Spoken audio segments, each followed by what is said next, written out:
What if I told you that one of Europe's most powerful nations, Germany, wasn't born from some big democratic revolution or a popular vote? Not at all. It was actually forged by the ruthless, brilliant strategy of just one man. This is the incredible story of a nation that wasn't debated into existence. It was hammered into shape, with blood and iron. Okay, so let's start with the big question, right? How do you build a nation? I mean, if you've got a whole bunch of divided lands, how do you actually forge them into a single, powerful country?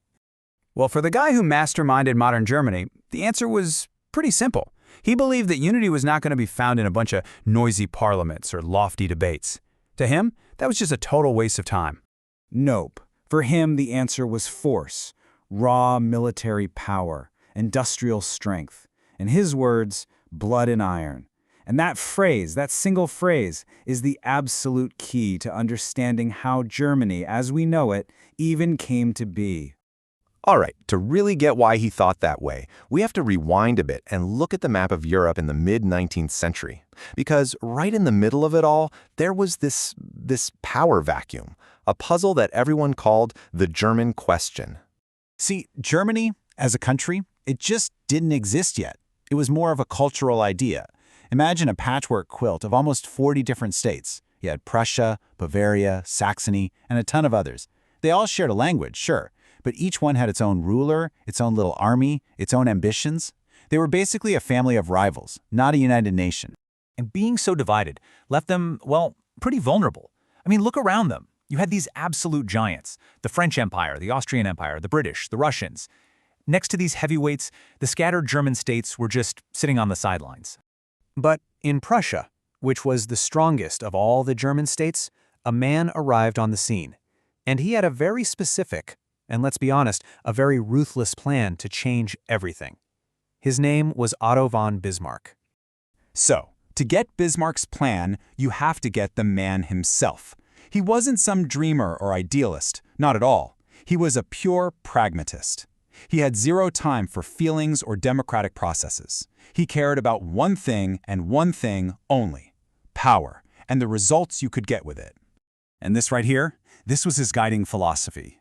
He looked back at the failed revolutions of 1848, all the speeches and votes that led to nothing, and he learned from it. He was convinced that the great questions of his time would only be answered by Prussia's military, that's the blood, and its industrial power, the iron. Okay, so with that blood and iron philosophy, Bismarck set out with this one crystal-clear goal: unite all of Germany under Prussian leadership.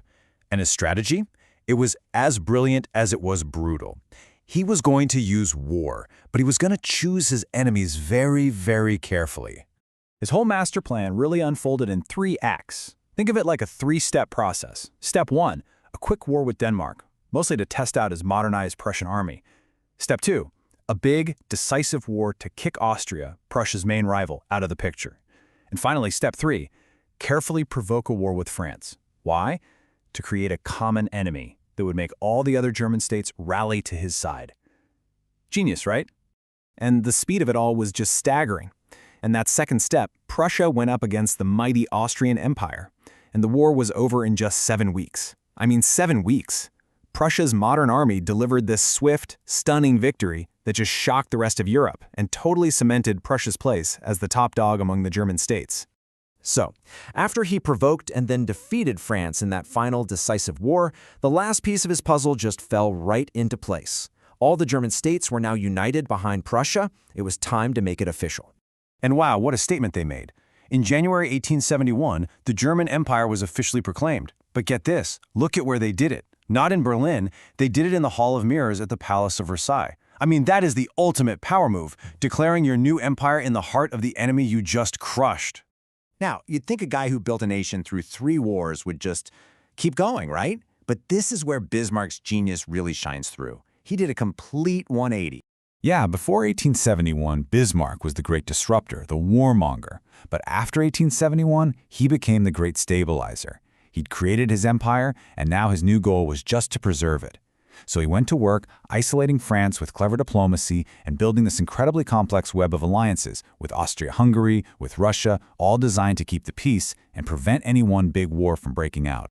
And you know what? In the peace he so carefully engineered, Germany absolutely flourished. Its iron wasn't just for making cannons anymore. German industry exploded. They were outproducing Britain in steel. Railways stitched the new nation together, and its factories were just churning out goods for the whole world. The nation that was forged in war was now an economic giant. But here's the thing. This whole carefully balanced system, it pretty much depended on one man holding it all together. And when that one man was gone, well, the structure he built started to show some serious cracks. So, in 1888, a new young emperor, Kaiser Wilhelm II, takes the throne. And these two guys, they were polar opposites. You had Bismarck, the careful, calculating diplomat who just wanted to keep Europe stable. And then you had this impulsive new Kaiser who wanted a global empire, what he called Germany's place in the sun. A clash was inevitable. And sure enough, in 1890, Wilhelm forced the Iron Chancellor to resign. And with the master chess player gone from the board, that whole system of alliances he'd built just unraveled. Tensions all across Europe started to ratchet up. And less than a generation after Bismarck left the stage, the world plunged into the catastrophe of World War I, with the very empire he created right at the center of it all. Which brings us back to the ultimate question about his legacy, doesn't it? Was Otto von Bismarck this great unifier who built a nation from nothing and then kept the peace for decades?